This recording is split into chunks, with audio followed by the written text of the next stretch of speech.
예, 안녕하십니까. 신원호 TV의 신원호입니다.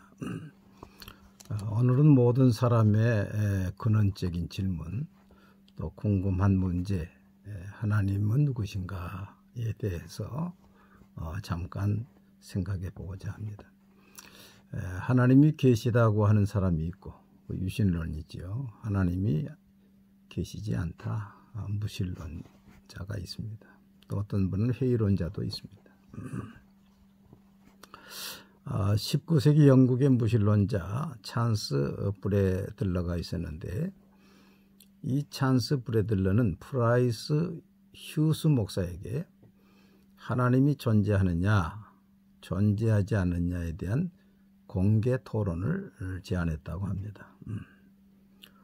휴스 목사님은 이 제안을 바꿔서 한 가지 또 재제안을 했는데, 공개 토론하는 날 당신의 무신론 철학을 듣고 감동을 받아 변화된 사람 100명을 데려오시오. 나도 하나님을 만나 변화된 사람 100명을 데리고 가겠소 했다고 합니다. 드디어 토론날이 되어서 프라이스 휴스 목사님은 100명의 성도를 데리고 갔는데 찬스 브래들러는 혼자 나타났습니다. 그래서 토론장에서 이 100명의 사람들이 제각각 자신이 하나님을 만난 간증을 하는 바람에 토론장이 간증장이 되었다, 그런 이야기가 있습니다. 성경적으로 하나님은 누구신가? 첫째로 스스로 계신 분이시다. 나는 스스로 있는 자니라. I am that I am. 하나님 모세에게 스스로 있는 자니라. 두 번째로 하나님은 천지 만물과 사람을 창조하신 전능하신 분이십니다. 창세기 1장에 하나님이 천지를 창조하시니라. 히브리 3장 4절을 보면 집마다 지은이가 있으니 만물을 지으신 이는 하나님이시니라. 이 만물이 얼마나 복잡합니까? 우연히 있다고 볼 수가 없지. 세 번째로 하나님은 생명의 근원 되신 분이십니다. 헬라어에서 생명은 하나님의 생명, 죽지 않는 생명을 조에라고 그럽니다. 인간의 목숨을 푸시케라고 합니다. 사람은 죽지만은 그 하나님의 생명을 예수님께 주셨고, 그 예수를 마음에 영접하는 사람은 하나님의 생명을 소유해서 육신은 죽으나 영원히 죽지 않게 되는 것입니다. 그리고 하나님은 복의 근원 되시고 복을 주시는 분이십니다. 하나님께서 사람을 창조하시고 생육하고 번성하여 땅에 충만하라, 땅을 정복하라. 바다의 물고기와 하늘의 새와 땅에 움직이는 모든 생물을 다스리라. 창세기 1장 28절. 하나님은 아브라함에게 내가 너를 반드시 복주고 복주며 너를 번성하게 하고 번성하게 하리라 하였더니 그가 이같이 오래 참아 복을 받았느니라. 사실 혈통적으로 유대인은 아브라함의 후손입니다. 그러나 오늘날 이슬람도 아브라함의 유괴 아들 이스마엘이 자기들의 조상이라고 하고 아브라함이 자기의 조상이라 그렇게 이야기도 합니다. 다섯 번째로 하나님은 우리 죄인을 구원하시기 위해서 아들 되시는 예수 그리스도를 보내주신 분이십니다. 하나님이 세상을 이처럼 사랑하사 독생자를 주셨으니 이는 그를 믿는 자마다 멸망하지 않고 영생을 얻게 하려 하심이라. 요한복음 3장 16절입니다. 여섯 번째, 믿는 자의 아버지가 되시는 분이십니다. 영접하는 자 곧 그 이름을 믿는 자들에게는 하나님의 자녀가 되는 권세를 주셨으니 요한복음 1장 12절. 그래서 예수 믿는 사람은 하나님을 아버지라고 부릅니다. 아버지는 네 가지 뜻이 있는데 공급자, 보호자, 인도자, 교사라는 뜻이 있습니다. 7번째, 믿는 자의 기도를 들으시는 분이십니다. 우리 하나님은 멀리 계셔서 아무도 그를 만날 수 없고 그의 기도를 듣지 않는 것이 아니라 너는 내게 부르짖으라. 내가 내게 응답하겠고 내가 알지 못하는 크고 은밀한 일을 내게 보이리라. 예레미야 33장 3절. 그래서 하나님을 믿는 사람은 기도를 하게 되어 있고 또 기도의 응답이 많습니다. 마지막 8번째로 당신의 자녀들을 위해 영원한 하늘나라 천국을 예비하신 분이십니다. 요한계시록 21장 22장에 보면 이 하늘나라의 규모, 또 하늘나라의 재료, 하늘나라에 없는 것, 하늘나라의 눈물, 죽음, 슬픔이 없고 또 하늘나라에 있는 것, 그 하늘나라의 생활에 대해서 자세히 말씀하고 있습니다. 제가 12살 때 저희 아버님이 돌아가셨습니다. 아버님이 돌아가실 때 그런 말씀을 하셨어요.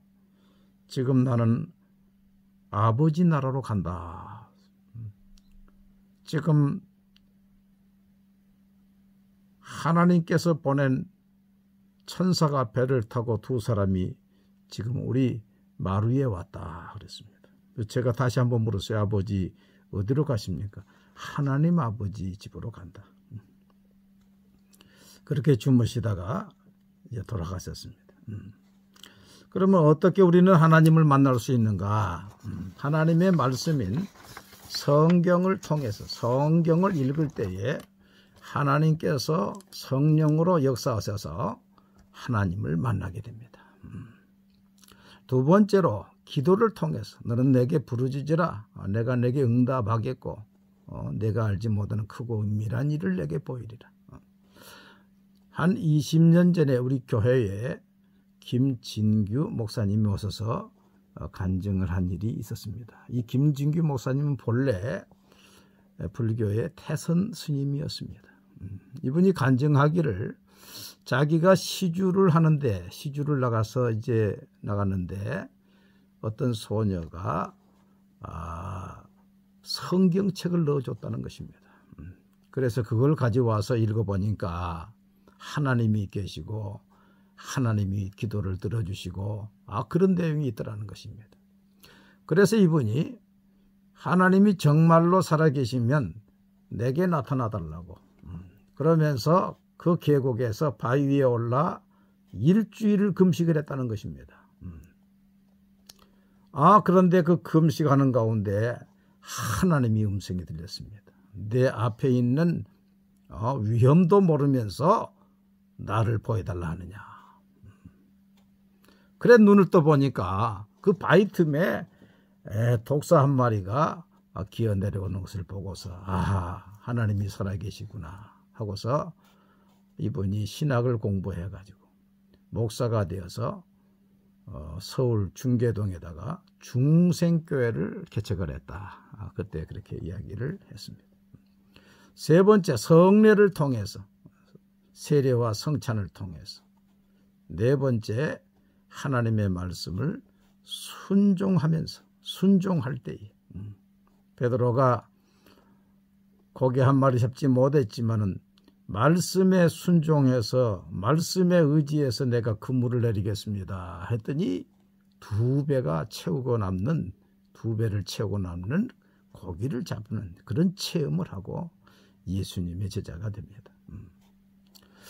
요한복음 14장 21절에 보면 나의 계명을 가지고 지키는 자라야 나를 사랑하는 자니 나를 사랑하는 자는 내 아버지께 사랑을 받을 것이요 나도 그를 사랑하여 그에게 나를 나타내리라.